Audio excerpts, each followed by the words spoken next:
Voilà, maman, c'est parti, on y va, les danseurs, le staff. Let's go, guys. En entrant dans la boîte, Afida découvre stupéfaite que l'organisateur n'a pas prévu une entrée des artistes. Elle doit donc entrer au vu de tout le public qui l'attend. Vraiment, vous avancez là. Je vais pas dans le truc. Hein. Non, je fais pas ça. D'accord, ok. Non, mais je peux pas tout ça là. Ok, je veux vite aller derrière. En arrivant dans le carré VIP, elle est à bout de nerfs. De toute façon, je peux pas ça.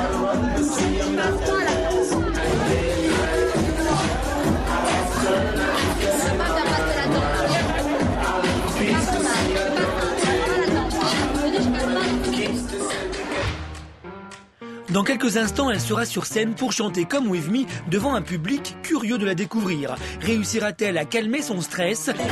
Sera-t-elle à la hauteur? Mais surtout, va-t-elle convaincre le public? Retour à Paris dans une boîte de nuit. Afida Turner doit monter sur scène dans quelques instants pour chanter son nouveau single. Déçue par l'accueil du manager de la boîte, qui ne lui a pas prévu de loge VIP, la chanteuse va vite se transformer en diva autoritaire.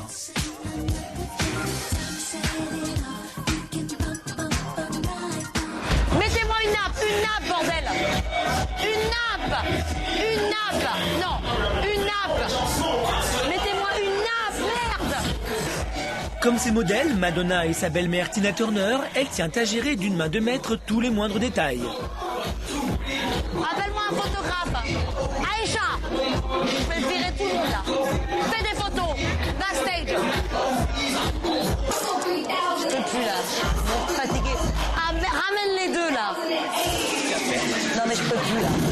Je peux plus, moi je suis trop pro. Mais qu'est-ce que vous foutez, bordel? Et bien qu'elle soit au bord de la crise de nerfs, en véritable pro, elle reste aux petits soins pour ses fans. Comment ça va? Ben ça va, c'est là. Alors le show arrive, on se prépare. Installez-vous, merci d'être là. Vous êtes mon invité. Mais son caractère reprend vite le dessus.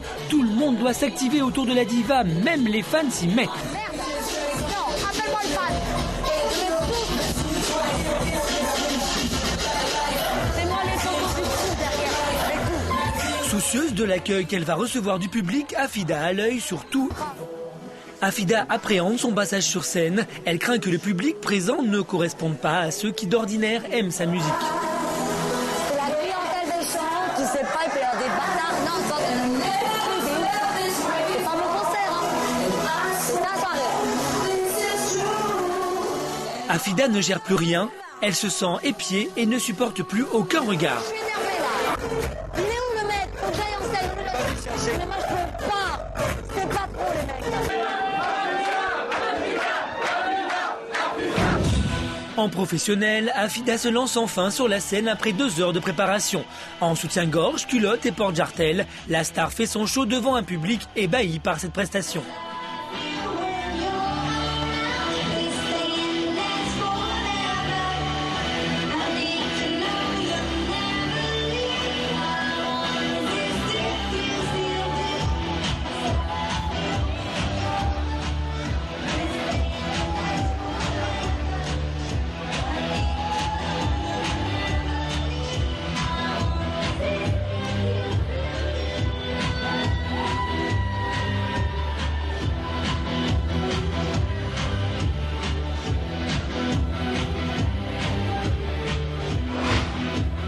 Une chorégraphie millimétrée par des danseurs presque professionnels, une chanteuse qui se donne à fond, le public semble apprécier.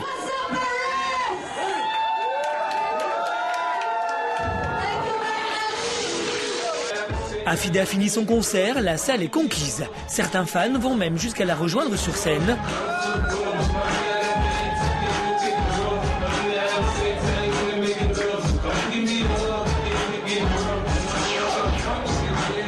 Et bien qu'elle se soit surpassée, elle reste tout de même un peu déçue par sa prestation.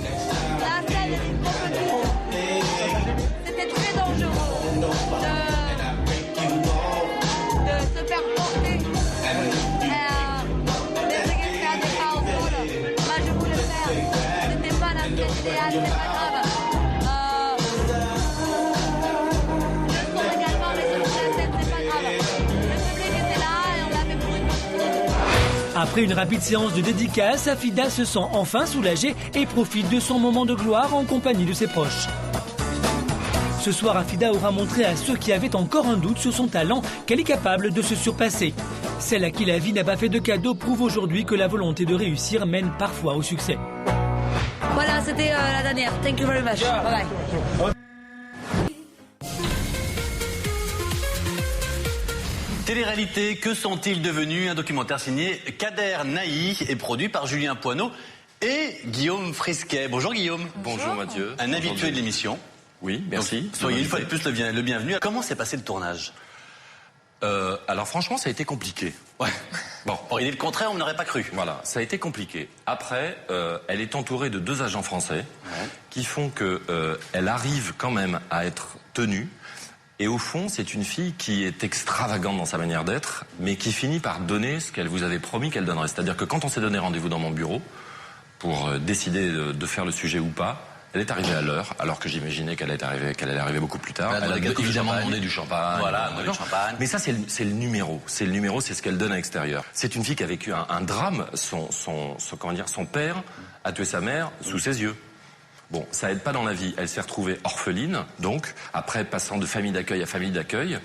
Elle est difficilement gérable parce qu'elle a ce caractère survolté. Les gens l'aiment et apprécient ce qu'elle est à côté. Parce qu'à côté de ça, il y a une fille qui est vachement tendre, qui est vachement sincère, qui est vachement honnête, qui moi m'a touché, qui est une fille. Derrière tout ça, c'est une fille bien. Alors, quand elle dit, par exemple, j'en peux plus, on arrête, je suis trop pro. Trop pro de quoi? Qu'est-ce qu'a fait cette jeune fille dans la vie? Elle a sorti un single entre 2001 et 2011. Non, elle a sorti un album qui s'est vendu dont un single s'est vendu à plus de 80 000 exemplaires, dont les clips ont été diffusés sur de nombreuses chaînes nationales. Là, elle ressort ce deuxième album qui sort là, qui est pas mal du tout et qui devrait remporter un certain succès. On verra en tout cas. Elle vit de prestations dans des boîtes de nuit. Elle se fait payer le salaire de base pour arriver en boîte de nuit, c'est 5 000 € quand même. Non mais je dis pas le contraire. Alors, je ne critique pas du tout, mais quand effectivement, enfin les grandes chanteuses qui sortent des grands albums, en général, vont pas à 4 h du matin. Elle débute. Elle débute dans ce métier. En fait, elle veut y arriver et je pense qu'elle peut y arriver. On verra le rendez-vous de prix. Une dernière question sur elle, avant qu'on passe au témoin suivant. Cette séquence où elle met une perruque pour sortir dans la rue, parce qu'elle pense qu'elle a trop de fans et qu'elle va être reconnue. Non mais là encore, c'est sérieux là? Mais oui, elle a vraiment des fans, les gens la reconnaissent et quand ils la reconnaissent, ils se jettent sur elle en disant je veux un autographe. Non mais d'accord, mais il faut qu'elle mette une perruque pour se promener dans la rue, sinon elle est harcelée. Mais c'est too much, elle est too much évidemment, donc la perruque rouge évidemment ça attire encore plus le regard. C'est ça. Elle est too much. C'est au cas où vous m'avez pas reconnu, maintenant on m'a reconnu. Mais c'est là où elle est attachante. D'accord, donc vous l'aimez bien, c'est une fille attachante qui nous montre le contraire, mais au fond c'est une fille bien selon vous. Non, on voit dans le doc à certains moments qu'elle est vraiment sincère et que c'est une fille chouette.